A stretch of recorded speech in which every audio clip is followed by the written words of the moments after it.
ഒരിക്കൽ മുത്തുനബി സല്ലല്ലാഹു അലൈഹി വസല്ലം തങ്ങളുടെ സമീപത്ത് നിരവധി ആളുകൾ വന്ന് കൈ നീട്ടി മുസാഫഹത്ത് ചെയ്ത് സലാം പറഞ്ഞുകൊണ്ടിരുന്നു.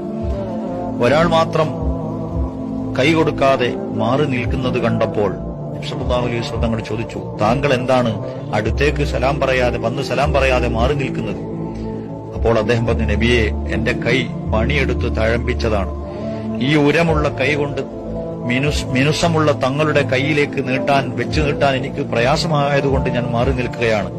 അഷ്റഫുൽ ഖൽഖ് സല്ലല്ലാഹു അലൈഹി വസല്ലം അദ്ദേഹത്തെ അടുത്തേക്ക് വിളിച്ച് അദ്ദേഹത്തിന്റെ കൈകളൊക്കെ തടകി നോക്കി ആ രണ്ട് കൈകളും പിടിച്ചുയർത്തി കാണിച്ചുകൊണ്ട് പറഞ്ഞു, മൻ സറക്കും അൻ തൻദുറ ഇലാ റജുലിൻ യദ്ഖുലുൽ ജന്നത ഫൽയൻദുർ ഇലാ ഹാദാ. നിങ്ങൾക്ക് സ്വർഗത്തിൽ കടക്കുമെന്നുറപ്പുള്ള ഒരാളെ കണ്ടാസ്വദിക്കാൻ താല്പര്യമുണ്ടോ? ഇദ്ദേഹത്തിലേക്ക് നോക്കുക. ആ കൈകളിലുള്ള തഴമ്പുകൾ നബി സല്ലല്ലാഹു അലൈഹി വസല്ലം തങ്ങൾ അവർക്ക് കാണിച്ചു കൊടുത്തു.